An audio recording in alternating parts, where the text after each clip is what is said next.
I gripped my tablet tighter as my brother's words cut through the boardroom air like a knife. Once again, Nora proves she's nothing but a disappointment. Preston's voice dripped with the same condescension I'd heard my entire life. But this time, it was different. This time, he was destroying my career in front of the entire board. My name is Nora, and I've spent the last 5 years working my way up through our family's tech company, fighting twice as hard as anyone else just to prove I wasn't riding on my big brother's coattails. Fat lot of good that did me. The Singapore project was a complete disaster, Preston continued, pacing behind his leather chair. Deadlines missed, clients unhappy, costs through the roof. He slammed his hand on the table, making several board members jump. That's not true, I interjected, my voice steadier than I felt. The delays were caused by your incompetence, Preston cut me off, which is why, effective immediately, Ivan will be taking over all your major projects. Ivan, Preston's fraternity brother, who could barely manage his own email account, smirked at me from across the table. I watched in silent rage as he fist-bumped Preston like they were still college sophomores, instead of executives in a billion-dollar company. Preston, I started again. The Singapore clients specifically requested, "Enough!" His shout echoed off the glass walls. "This isn't up for discussion. You've embarrassed me enough. Clean out your office by end of day." The room fell silent. 12 pairs of eyes avoided meeting mine, except for Ainsley, my junior developer, who looked like she might cry. I stood up slowly, gathering my things with deliberate care, refusing to let my hands shake. "You're right," I said quietly. "This isn't up for discussion." I walked to the door, then turned back. "But you might want to check those Singapore numbers again, brother dear, especially before next quarter's investor meeting." I held my head high until I reached my office, where Sadie was waiting with concern etched across her face. I heard Preston's voice from down the hall. "What happened?" I collapsed into my chair, a smile slowly spreading across my face. "He just made the biggest mistake of his career." "What do you mean?" I pulled out my phone and opened a secure folder labeled Project Phoenix. "Remember that side project I've been working on for the past 2 years? The one that could revolutionize everything we're doing here?" Sadie's eyes widened. "You mean—" "Yes." I started typing out an email to Graham, the investor who'd been practically begging to fund my independent venture. It's time to show my dear brother exactly what his disappointment of a sister can do. The satisfying ping of the sent email felt like the first shot in a war Preston never saw coming. He thought he was pushing me out of his company. Instead, he just freed me to become his worst nightmare, his competition. 2 years earlier, I sat in my cramped apartment, surrounded by takeout containers and prototype sketches. My phone buzzed. Another message from Preston demanding updates on the Jakarta proposal. I ignored it, focusing instead on the real work that mattered. "You're seriously going to do this?" Sadie asked, picking up one of my drawings. "Start your own company right under his nose? Watch me." I pulled up the 3D rendering on my laptop. "See this? It's everything Preston thinks is impossible. Smaller, faster, cheaper, and actually works." Sadie leaned in, her eyes widening. "Holy shit, Nora. This could change everything." "Exactly why I can't let Preston know." I closed the laptop as someone knocked on my door. "That'll be Graham." Graham, a silver-haired investor with kind eyes and a shark's instinct for success, walked in carrying a thick folder. "Ladies, sorry I'm late. Traffic was hell." He settled onto my worn couch, already pulling out documents. "Show me what you've got." For the next hour, I walked him through my vision. His questions were sharp, precise, but his growing smile told me everything I needed to know. "This is brilliant," he finally said. "But why keep working for your brother if you have this?" "Because I need access to his client database," I admitted. "And his mistakes are teaching me exactly what not to do." My phone buzzed again. This time, it was Ivan. "Where's the Morrison report? Preston's asking." "Speaking of mistakes," I muttered, quickly typing a response. "Watch this train wreck." Over the next few weeks, Ivan proved me right. He botched the Morrison presentation so badly that the client stormed out.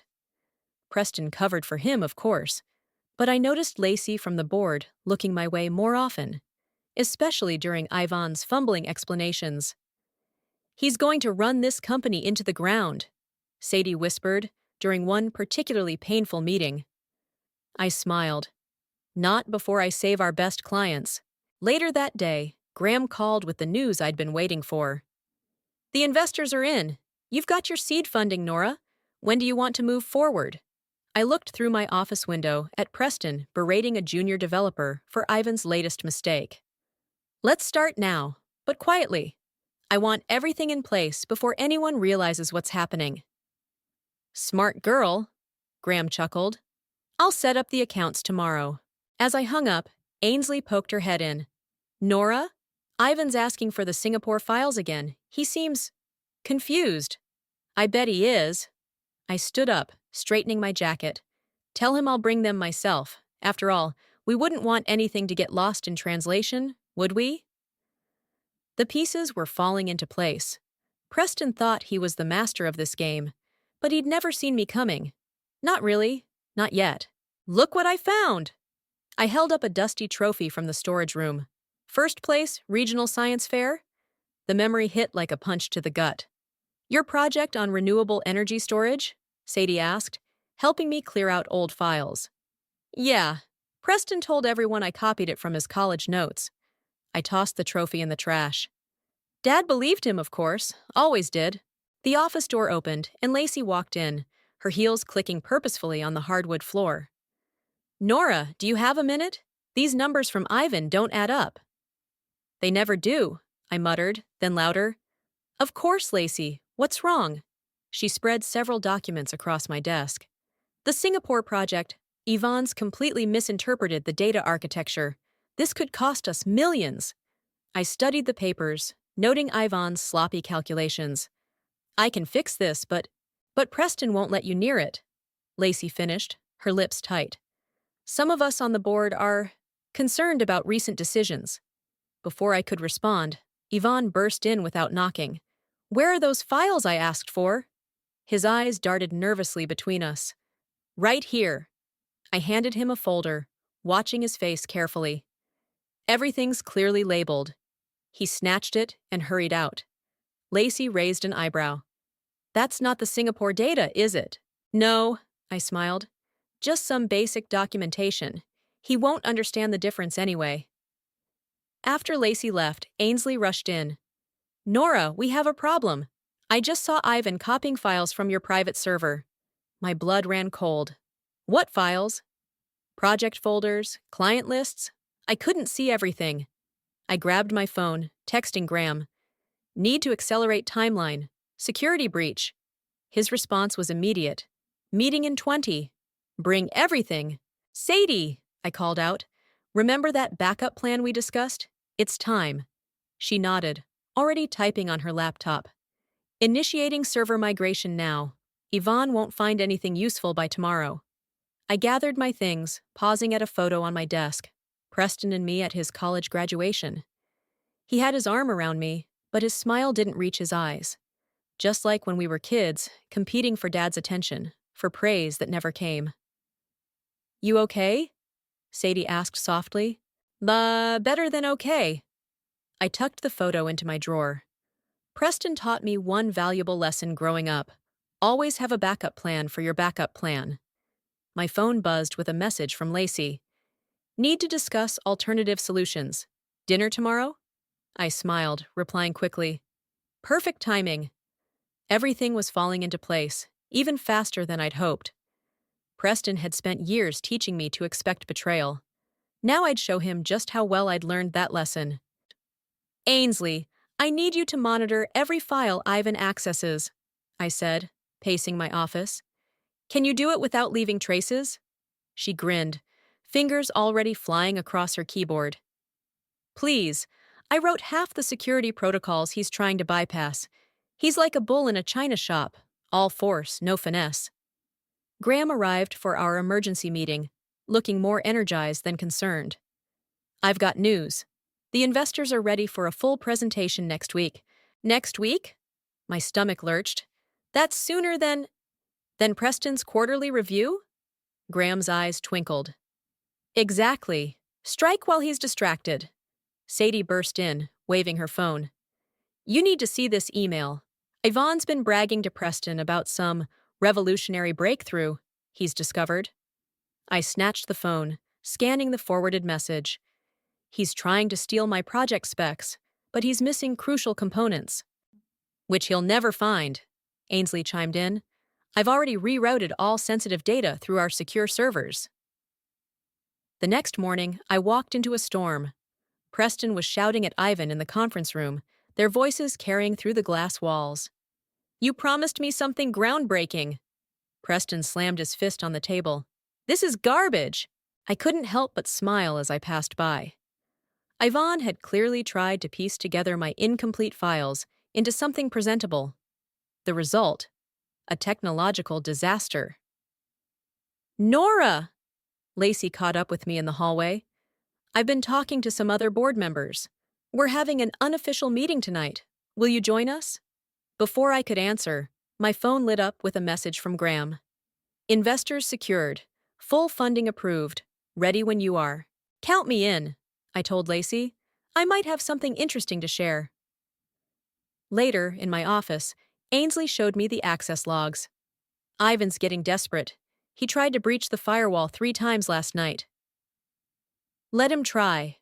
I pulled up the presentation I'd been perfecting for months. He's only proving my point about Preston's judgment. Sadie walked in with coffee and a newspaper. Have you seen this? Preston announced a major product launch for next month. My heart stopped. What date? The 15th. The same day as our investor launch, I whispered. He doesn't know it yet, but he just scheduled his own downfall. Graham called again. Nora, the venue's booked. No turning back now. I looked at my team, Ainsley's quiet confidence, Sadie's unwavering support, and thought about Lacey and the board members waiting to hear what I had to say. Good, I replied. Because I'm done hiding in my brother's shadow. It's time to step into the light. The game was changing. Preston thought he was the only player, but he was about to discover he wasn't even holding the right cards. You're making a huge mistake. Preston cornered me in the parking garage. Whatever you're planning with Lacey and the board. Now you want to talk? I clicked my car keys, watching him flinch at the sharp beep. After months of letting Ivan run everything into the ground? He's still learning. Learning?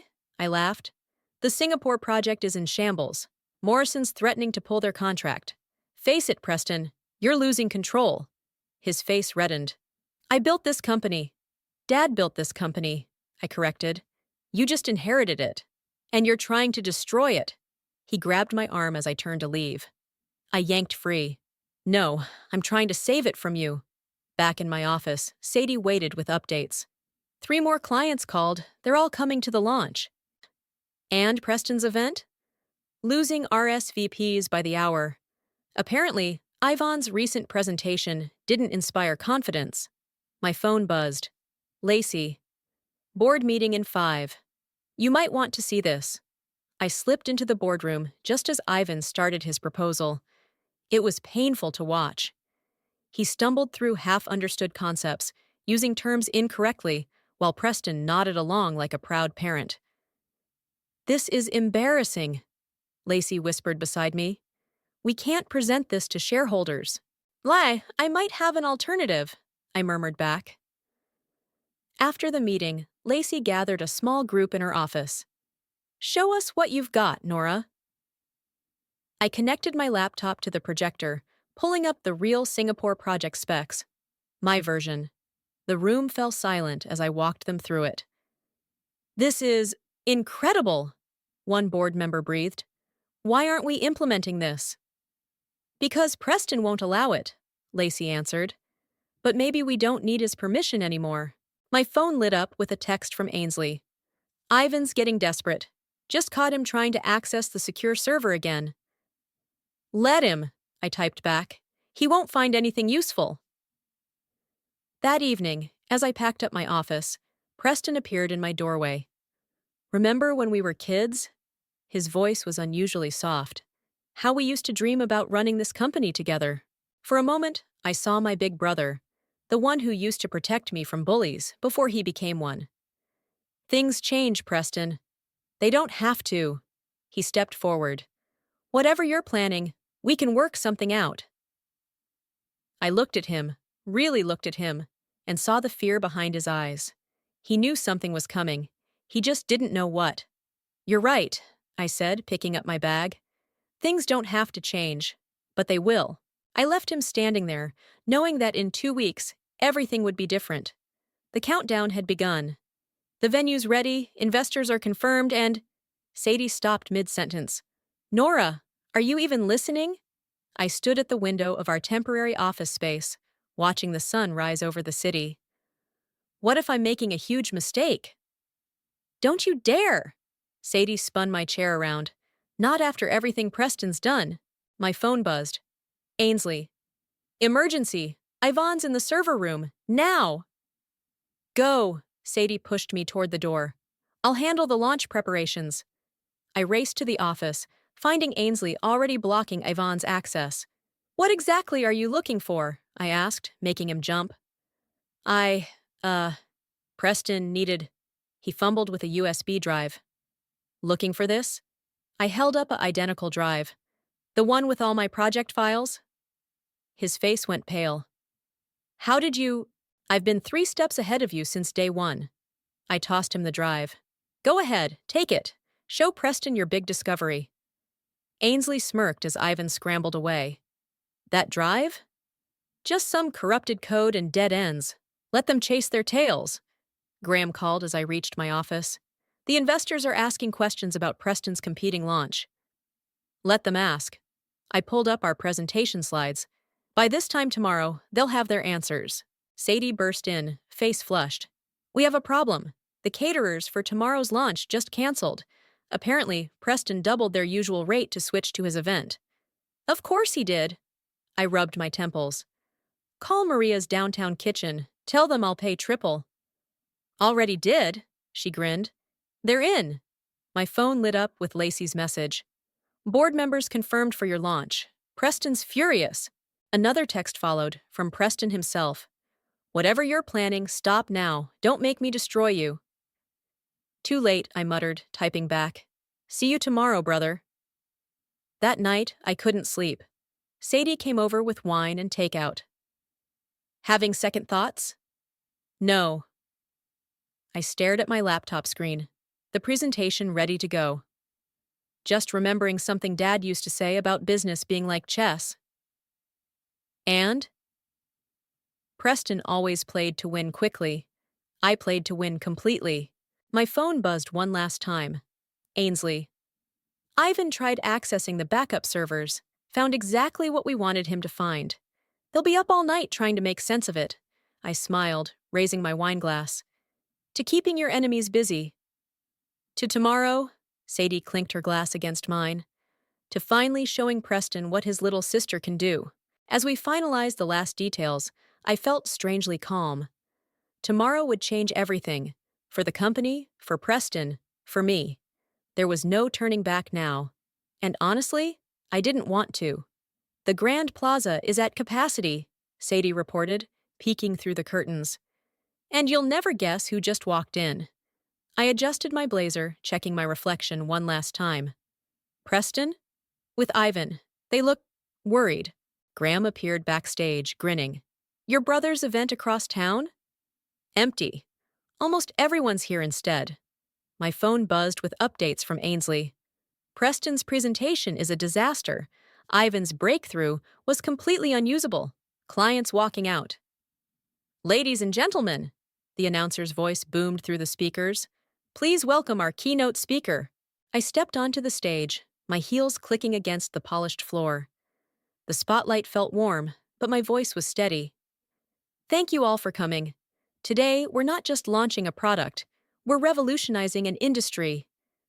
From the corner of my eye, I saw Preston's face drain of color as I unveiled the prototype. The audience gasped as I demonstrated what his company had deemed impossible. As you can see, I continued, the impossible just became reality. and Phoenix Technologies is ready to take your orders." The room erupted in applause. Lacey stood up first, followed by other board members. "Phoenix Technologies?" Preston's voice carried across the room. "You started your own company?" "Oh, look who finally caught up," I replied into the microphone, drawing nervous laughter from the crowd. "Yes, Preston. While you were busy undermining me, I was busy building something better." Graham stepped forward, addressing the crowd. "As lead investor, I'm proud to announce that Phoenix Technologies has already secured contracts with major industry players." Lacey raised her hand. "Including Burns Corp's former clients." She turned to Preston. "We've voted. We're moving our contracts to Phoenix." The next hour was a blur of handshakes and contracts. Preston tried to approach me several times, but Sadie and Ainsley ran interference like pros. "You've ruined me!" He finally managed to corner me by the champagne table. "No, Preston, you ruined yourself. I just built something better from the ashes." Ivan slunk up, looking desperate. "The files! They were all dead ends." "Of course they were," I smiled. "Did you really think I'd leave my life's work where you could steal it?" The event wrapped up with Phoenix's stock price already soaring. Reporters clamored for interviews while Preston watched from the sidelines, his own launch completely forgotten. "How does it feel?" Sadie asked as we watched Preston and Ivan leave. Shoulders slumped. I thought about all the times Preston had dismissed me, belittled me, tried to keep me small. "It feels like justice." My phone lit up with congratulations and contract offers. But the message that meant the most was from Lacey. "The board made the right choice. So did you." The day wasn't over, but the war was won. And I'd done it without compromising who I was, just by proving who I could be. "You could have destroyed me completely," Preston said, stirring his coffee. "Why didn't you?" I'd agreed to meet him at our old childhood diner, where Dad used to take us for Sunday breakfast. "Because I'm not you." He winced. "I deserve that." "You deserve worse." I pushed a folder across the table. "But instead, I'm offering you this." He opened it, eyes widening. "A partnership agreement?" "Phoenix needs a distribution network. Burns Corp needs our innovation." I leaned back. "It's a limited partnership. You'll be a minor stakeholder, nothing more." "Under your leadership," he said quietly. "Yes." The bell above the door chimed as Sadie and Graham walked in. "Papers ready?" Graham asked, sliding into the booth. Preston stared at the contract for a long moment. All those years, I was so focused on proving I was better than Dad. I never saw what was right in front of me. "Sign or don't," I said. "But either way, Phoenix is moving forward." He picked up the pen. "You always were the smarter one." "Finally, he gets it," Sadie muttered. After signing, Preston stood up. "Ivan resigned this morning." "Smart move," Graham commented. "I should have listened to you about him." Preston hesitated. "About a lot of things." "Yes, you should have." I gathered the papers. "Board meeting on Monday. Don't be late." He nodded, then stopped at the door. "Nora? That science fair project in high school? It really was brilliant. I'm sorry I took credit." After he left, Sadie squeezed my hand. "You okay?" "Better than okay." My phone buzzed with a message from Lacey. "Contracts all transferred. Phoenix is now industry leader." Graham raised his coffee cup. "To the new CEO?" "To karma," I corrected, clinking my cup against his. "And to finally breaking free." Back at Phoenix headquarters, Ainsley had champagne waiting. "The team wants to celebrate." I looked around at my people. Not inherited, but chosen. Each one had believed in me when Preston wouldn't. Each one had helped build something extraordinary. "You know what?" I picked up a glass. "Let's celebrate." The office erupted in cheers. Through the window, I could see the Burns Corp building, where I'd spent years trying to prove my worth. Now it was just another building in the skyline. "What are you thinking?" Sadie asked. "That sometimes the best revenge isn't destroying someone." I smiled, watching my team celebrate. "It's outgrowing them." My phone lit up with another message from Preston. Thank you for the second chance. I didn't reply. He'd have to earn his redemption, just like I'd earned my success. But for now, surrounded by my chosen family, I was exactly where I needed to be. Not in anyone's shadow, but standing in my own light.